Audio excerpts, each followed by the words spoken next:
ನಾವಿವತ್ತು ಎಂಡೋಕ್ರಿನ್ ಗ್ಲ್ಯಾಂಡ್ಸ್ ಬಗ್ಗೆ ಓದ್ತಾ ಇದೀವಿ. ಎಂಡೋ ಅಂದ್ರೆ ಇನ್ಸೈಡ್. ಯಾವ ಯಾವ ಗ್ಲ್ಯಾಂಡ್ಸು ಅದರ ಸೆಕ್ರೇಷನ್ ನ ತಮ್ಮ ಒಳಗಡೆನೆ ರಿಲೀಸ್ ಮಾಡ್ಕೊಳ್ಳುತ್ತೋ ಅಂತಹ ಗ್ಲ್ಯಾಂಡ್ ಅನ್ನ ಎಂಡೋಕ್ರಿನ್ ಗ್ಲ್ಯಾಂಡ್ಸ್ ಅಂತ ಕರಿತೀವಿ.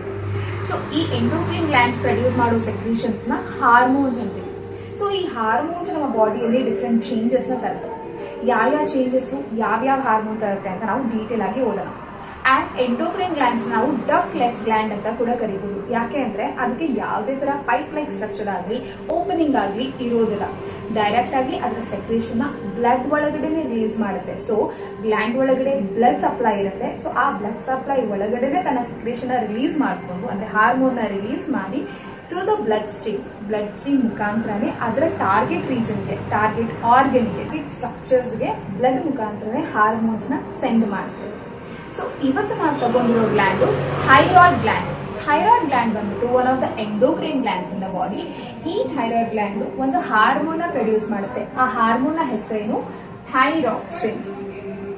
Thyroxine is one of the hormone produced by the thyroid gland. Thyroid gland ಬಂದ್ಬಿಟ್ಟು ಟ್ರೇಕಿಯಾ ಮೇಲೆ, ವಿಂಡ್ ಪೈಪ್ ಮೇಲೆ ಇರುವಂತ ಬಟರ್ಫ್ಲೈ ಶೇಪ್ಡ್ ಗ್ಲ್ಯಾಂಡ್. ಅದಕ್ಕೆ 2 ವಿಂಗ್ ಇರೋದ್ರಿಂದ ಅದು ಬಟರ್ಫ್ಲೈ ತರ ಕಾಣುತ್ತೆ. ಸೊ ಅದಕ್ಕೆ ನಾವು ಬಟರ್ಫ್ಲೈ ಶೇಪ್ ಗ್ಲ್ಯಾಂಡ್ ಅಂತ ಹೇಳಿದ್ರೆ ತಪ್ಪಾಗಲ್ಲ. So it's a butterfly shape gland and this endocrine gland produces the hormone thyroxine. So hormone ನ ಪ್ರೊಡ್ಯೂಸ್ ಮಾಡಕ್ಕೆ ಥೈರಾಯ್ಡ್ ಗ್ಲ್ಯಾಂಡ್ಗೆ ಥೈರಾಕ್ಸಿನ್ ಪ್ರೊಡ್ಯೂಸ್ ಮಾಡಕ್ಕೆ ಒಂದು ರಾ ಮೆಟೀರಿಯಲ್ ಬೇಕು. ಯಾವ್ದದು? Iodine. Iodine is the raw material required by the thyroid gland for the production of thyroxine. Thyroxine ನ produce ಮಾಡೋದಕ್ಕೆ endocrine gland ಅಂದ್ರೆ ಥೈರಾಯ್ಡ್ ಗ್ಲ್ಯಾಂಡ್ಗೆ ಏನ್ ಬೇಕು? ಅಯೋಡಿನ್ ಬೇಕು. ಸೊ ಅಯೋಡಿನ್ ಇದ್ರೆ ನಮಗೆ ಈಸಿಯಾಗಿ ಥೈರಾಕ್ಸಿನ್ ಪ್ರೊಡ್ಯೂಸ್ ಮಾಡಬಹುದು. ಸೊ ನಾವು ಈ ಅಯೋಡಿನ್ ಹೇಗೆ ತಗೊಳ್ತೀವಿ? Through our diet. ನಮ್ಮ ಫುಡ್ ಮುಖಾಂತರ ನಾವು ಅಯೋಡಿನ್ ಕನ್ಸ್ಯೂಮ್ ಮಾಡ್ತೀವಿ. ಸೊ ನಿಮಗೆಲ್ಲ ಗೊತ್ತಿರೋ ಹಾಗೆ ನಮ್ಮ ಟೇಬಲ್ ಸಾಲ್ಟ್ ಅಲ್ಲಿ, ಊಟಕ್ಕೆ ಬಳಸುವಂತಹ ಸಾಲ್ಟ್ ಅಲ್ಲಿ, ಅಡಿಗೆಗೆ ಬಳಸುವಂತಹ ಸಾಲ್ಟ್ ಅಲ್ಲಿ ಅಯೋಡಿನ್ ಆಡ್ ಆಗಿರುತ್ತೆ. ಸೊ ಎಲ್ಲರಿಗೂ ಅಯೋಡಿನ್ ಸಫಿಶಿಯಂಟ್ ಆಗಿ ಸಿಗುತ್ತೆ. ಸೊ ಅಯೋಡಿನ್ ನಮ್ಮ ಬಾಡಿಗೆ ಹೋದಾಗ ನಾವು ಸಫಿಶಿಯಂಟ್ ಅಮೌಂಟ್ ಆಫ್ ಥೈರಾಕ್ಸಿನ್ ಕೂಡ ಪ್ರೊಡ್ಯೂಸ್ ಮಾಡ್ತೀವಿ. ಅಂಡ್ ಏನ್ ಚೇಂಜಸ್ ತರುತ್ತೆ ಥೈರಾಕ್ಸಿನ್ ಬಾಡಿಯಲ್ಲಿ ಅಂತ ನೋಡೋದಾದ್ರೆ, ಥೈರಾಕ್ಸಿನ್ ಹಾರ್ಮೋನು ಮೆಟಬಾಲಿಸಮ್ಗೆ ಹೆಲ್ಪ್ ಮಾಡುತ್ತೆ. ಮೆಟಬಾಲಿಸಮ್ ಅಂದ್ರೆ ಏನು? ನಮ್ಮ ಬಾಡಿ ಒಳಗಡೆ ಪರ್ಟಿಕ್ಯುಲರ್ ಆಗಿ ಸೆಲ್ಸ್ ಒಳಗಡೆ ಕೆಲವು ಕೆಮಿಕಲ್ ರಿಯಾಕ್ಷನ್ಸ್ ಆಗುತ್ತೆ. ಅಂತಹ ಕೆಮಿಕಲ್ ರಿಯಾಕ್ಷನ್ಸ್ಗೆ ನಾವು ಮೆಟಬಾಲಿಸಮ್ ಅಂತೀವಿ. ಫಾರ್ ಎಕ್ಸಾಂಪಲ್, ಸೆಲ್ಯುಲರ್ ರೆಸ್ಪಿರೇಷನ್ ಅಲ್ಲಿ ನಾವು ಗ್ಲೂಕೋಸ್ ನ ಬ್ರೇಕ್ ಡೌನ್ ಮಾಡಿ ಎನರ್ಜಿ ಪ್ರೊಡ್ಯೂಸ್ ಮಾಡ್ತೀವಿ.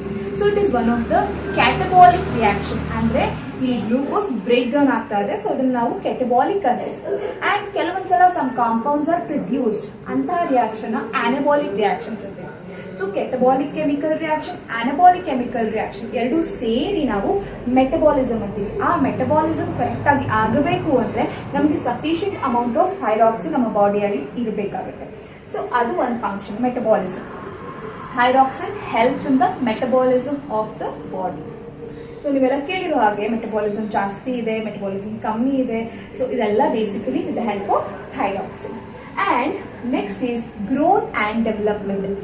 ಥೈರಾಕ್ಸಿನ್ ಕೂಡ ಟು ಸಮ್ ಎಕ್ಸ್ಟೆಂಟ್ ಗ್ರೋತ್ ಮತ್ತೆ ಡೆವಲಪ್ಮೆಂಟ್ ಗೆ ಹೆಲ್ಪ್ ಮಾಡುತ್ತೆ. ನಾವು ಪಿಟ್ಯೂಟರಿ ಗ್ಲ್ಯಾಂಡ್ ಅಲ್ಲಿ ಗ್ರೋತ್ ಹಾರ್ಮೋನ್ ಹೇಗೆ ನಮ್ಮ ಗ್ರೋತ್ ಮತ್ತೆ ಡೆವಲಪ್ಮೆಂಟ್ ಗೆ ಹೆಲ್ಪ್ ಮಾಡುತ್ತೋ ಹಾಗೆ ಸ್ವಲ್ಪ ಮಟ್ಟಿಗೆ ಥೈರಾಕ್ಸಿನ್ ಕೂಡ ಗ್ರೋತ್ ಅಂಡ್ ಡೆವಲಪ್ಮೆಂಟ್ ಗೆ ಹೆಲ್ಪ್ ಮಾಡುತ್ತೆ. ಅಂಡ್ ಕೊನೆಯದಾಗಿ ಮೆಟಮಾರ್ಫಿಸಿಸ್. ಹ್ಯೂಮನ್ಸ್ ಅಲ್ಲಿ ಮೆಟಮಾರ್ಫಿಸಿಸ್ ಕಾಣಿಸಿಲ್ಲ, ಬಟ್ ಕೆಲವು ಇನ್ಸೆಕ್ಟ್ಸ್ ಅಲ್ಲಿ ಅಂಡ್ ಕೆಲವು ಆರ್ಗಾನಿಸಮ್ಸ್ ಲೈಕ್ ಆಂಫಿಬಿಯನ್ಸ್, ಪರ್ಟಿಕ್ಯುಲರ್ ಆಗಿ ಫ್ರಾಗ್ ಅಲ್ಲಿ. ಸೊ ಈ ಆರ್ಗಾನಿಸಮ್ಸ್ ಎಲ್ಲ ಮೆಟಮಾರ್ಫೋಸಿಸ್ ಆಗಬೇಕು ಅಂತ ಅಂದ್ರೆ ಅವಲ್ಲಿ ಕೂಡ ಥೈರಾಕ್ಸಿನ್ ಪ್ರೊಡಕ್ಷನ್ ಆಗಬೇಕು. ಸೊ ಇಷ್ಟು ಫಂಕ್ಷನ್ ಥೈರಾಕ್ಸಿನ್ ಗೆ ಬರುತ್ತೆ. Thyroid gland helps in metabolism, growth and metamorphosis. And ನಾವು ಮೊದಲೇ ಹೇಳಿದ ಹಾಗೆ ಥೈರಾಯ್ಡ್ ಗ್ಲ್ಯಾಂಡ್ಗೆ ಅಯೋಡಿನ್ ಬೇಕಾಗುತ್ತೆ. ಯಾಕೆ? ಥೈರಾಕ್ಸಿನ್ ಪ್ರೊಡ್ಯೂಸ್ ಮಾಡೋಕ್ಕೆ. ಸೊ ಇನ್ ಕೇಸ್ ಥೈರಾಯ್ಡ್ ಗ್ಲ್ಯಾಂಡ್ಗೆ ಅಯೋಡಿನ್ ಸಿಕ್ಲಿಲ್ಲ ಅಂತ ಅಂದ್ರೆ, ನಾವು ತಗೊಳ್ಳೋ ಡಯಟ್ ಅಲ್ಲಿ ಅಯೋಡಿನ್ ಕಡಿಮೆ ಇದೆ ಅಂತ ಅಂದ್ರೆ, ಅವಾಗ thyroid gland enough thyroxine produce ಮಾಡಲ್ಲ. ಹಾಗಾಗಿ ಥೈರಾಯ್ಡ್ ಗ್ಲ್ಯಾಂಡ್ ಸ್ವೆಲ್ ಆಗುತ್ತೆ. ಅಂಡ್ ಇಲ್ಲಿ ಸ್ವೆಲ್ಲಿಂಗ್ ಅಪಿಯರೆನ್ಸ್ ಕಾಣಿಸುತ್ತೆ. ಸೋಲನ್ ನೆಕ್ ಅಪಿಯರೆನ್ಸ್ ಇರುತ್ತೆ. ಸೊ ಇದನ್ನ ನಾವು ಗಾಯ್ಟರ್ ಅಂತ ಕೂಡ ಕರಿತೀವಿ.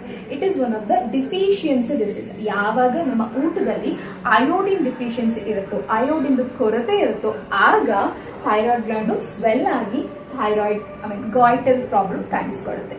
ಇಷ್ಟು ಇದರ ಫಂಕ್ಷನ್ ಅಂಡ್ ಅದರ ಡಿಫಿಷಿಯನ್ಸಿ ಪ್ರಾಬ್ಲಮ್. ಅಂದ್ರೆ ಏನು? ಥೈರಾಯ್ಡ್ ಗ್ಲ್ಯಾಂಡ್ ಎಲ್ಲಿರುತ್ತೆ, ಹೇಗಿರುತ್ತೆ, ಏನ ಸೆಕ್ರೀಟ್ ಮಾಡುತ್ತೆ, ಏನೆಲ್ಲ ಕೆಲಸ ಮಾಡುತ್ತೆ, ಕಡಿಮೆ ಆದ್ರೆ ಏನ್ ಪ್ರಾಬ್ಲಮ್ ಆಗುತ್ತೆ, ಇದನ್ನೆಲ್ಲ ಓದ್ಕೊಂಡ್ರಿ. ಮುಂದಿನ ವಿಡಿಯೋದಲ್ಲಿ ನಾವು ಬೇರೆ ಎಂಡೋಕ್ರೈನ್ ಗ್ಲ್ಯಾಂಡ್ ಬಗ್ಗೆ ತಿಳ್ಕೊಳ್ಳೋಣ.